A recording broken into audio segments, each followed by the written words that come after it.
حضرت عثمان غنی رضی اللہ تعالی عنہ کے نام پر بینک اکاؤنٹ اور ہوٹل۔ کیا آپ کو معلوم ہے کہ سعودی عرب کے ایک بینک میں خلیفہ سوم حضرت عثمان بن عفان رضی اللہ تعالی عنہ کا آج بھی کرنٹ اکاؤنٹ موجود ہے؟ یہ جان کر آپ کو حیرت ہوگی کہ مدینہ منورہ کی میونسپلٹی میں سیدنا عثمان بن عفان رضی اللہ تعالی عنہ کے نام پر باقاعدہ جائیداد رجسٹرڈ ہے اور آج بھی حضرت عثمان رضی اللہ تعالی عنہ کے نام پر بجلی اور پانی کا بل آتا ہے۔ نبوت کے 13ویں سال جب مسلمان ہجرت کر کے مدینہ منورہ پہنچے تو وہاں پینے کے پانی کی شدید قلت تھی۔ مدینہ منورہ میں ایک یہودی کا کنواں تھا جو مسلمانوں کو پانی مہنگے داموں فروخت کرتا۔ اس کنویں کا نام بئر روما یعنی روما کا کنواں تھا۔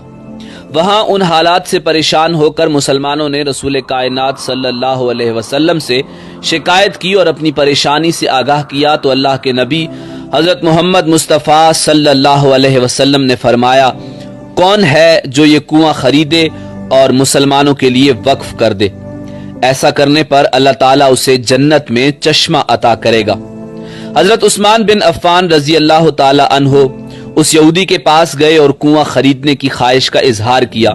کنواں چونکہ منافع بخش آمدنی کا ذریعہ تھا اس لیے یہودی نے اسے فروخت کرنے سے انکار کر دیا۔ حضرت عثمان رضی اللہ تعالی عنہ نے یہ تدبیر کی کہ یہودی سے کہا، پورا کنواں نہ صحیح، آدھا کنواں مجھے فروخت کر دو۔ آدھا کنواں فروخت کرنے پر ایک دن کنویں کا پانی تمہارا ہوگا اور دوسرے دن میرا ہوگا۔ یہودی ان کی اس پیشکش پر لالچ میں آ گیا۔ اس نے سوچا کہ حضرت عثمان رضی اللہ تعالی عنہ اپنے دن میں پانی مہنگے داموں فروخت کریں گے، اس طرح اسے زیادہ منافع کمانے کا موقع مل جائے گا۔ چنانچہ اس نے آدھا کنواں حضرت عثمان رضی اللہ تعالی عنہ کو فروخت کر دیا۔ سیدنا عثمان غنی رضی اللہ تعالی عنہ نے وہ کنواں اللہ کی رضا کے لیے وقف کر کے اپنے دن مسلمانوں کو کنویں سے مفت پانی حاصل کرنے کی اجازت دے دی۔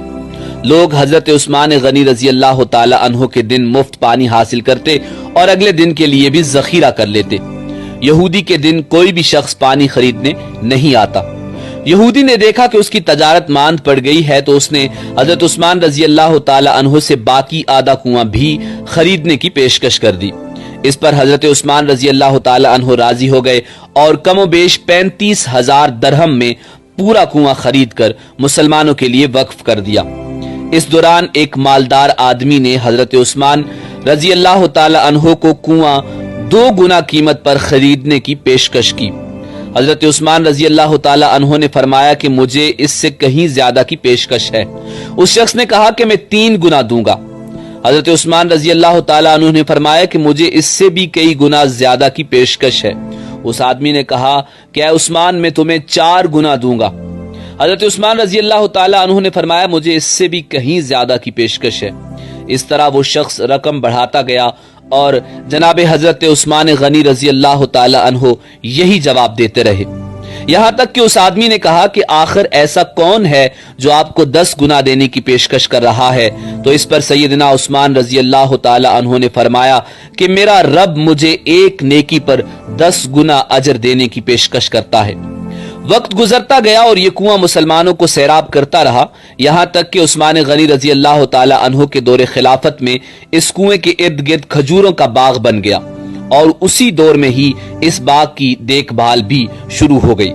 بعد ازاں آل سعود کے عہد میں اس باغ میں کھجور کے درختوں کی تعداد تقریباً 1550 ہو گئی۔ حکومت وقت نے اس باغ کے گرد 4 دیواری بنوائی اور یہ جگہ میونسپلٹی میں حضرت عثمان بن عفان رضی اللہ تعالی عنہ کے نام پر رجسٹرڈ کر دی گئی۔ وزارت زراعت یہاں کی کھجوریں بازار میں فروخت کرتی اور اس سے حاصل ہونے والی آمدنی سیدنا عثمان بن عفان رضی اللہ تعالی عنہ کے نام پر بینک میں جمع کرواتی رہی۔ چلتے چلتے یہاں تک اس اکاؤنٹ میں اتنی رقم جمع ہو گئی کہ مدینہ منورہ کے مرکزی علاقہ میں اس باغ کی آمدنی سے ایک کشادہ پلاٹ خریدا گیا جہاں ہوٹل عثمان بن عفان رضی اللہ تعالی عنہ کے نام سے ایک رہائشی ہوٹل تعمیر کیا جانے لگا۔ اس رہائشی ہوٹل سے سالانہ 50 ملین ریال آمدنی متوقع ہے۔ جس کا آدھا حصہ غریبوں اور مسکینوں کی کفالت اور باقی آدھا حصہ حضرت عثمان بن عفان رضی اللہ تعالی عنہ کے بینک اکاؤنٹ میں جمع ہوگا۔ ذوالنورین سیدنا عثمان بن عفان رضی اللہ تعالی عنہ کے اس عمل اور خلوص نیت کو اللہ رب العزت نے اپنی بارگاہ میں ایسے قبول فرمایا اور اس میں اتنی برکت عطا فرمائی کہ قیامت تک ان کے لیے صدقہ جاریہ بنا دیا۔ یہی وہ لوگ ہیں جن کی جانیں اور مال اللہ تعالیٰ نے اپنی جنتوں کے بدلے خرید لیے۔ یہی وہ لوگ ہیں جنہوں نے اللہ کے ساتھ تجارت کی، جنہوں نے اللہ رب العزت کو قرض دیا، اچھا قرض، اور پھر اللہ تعالیٰ نے انہیں کئی گنا بڑھا کر لوٹایا۔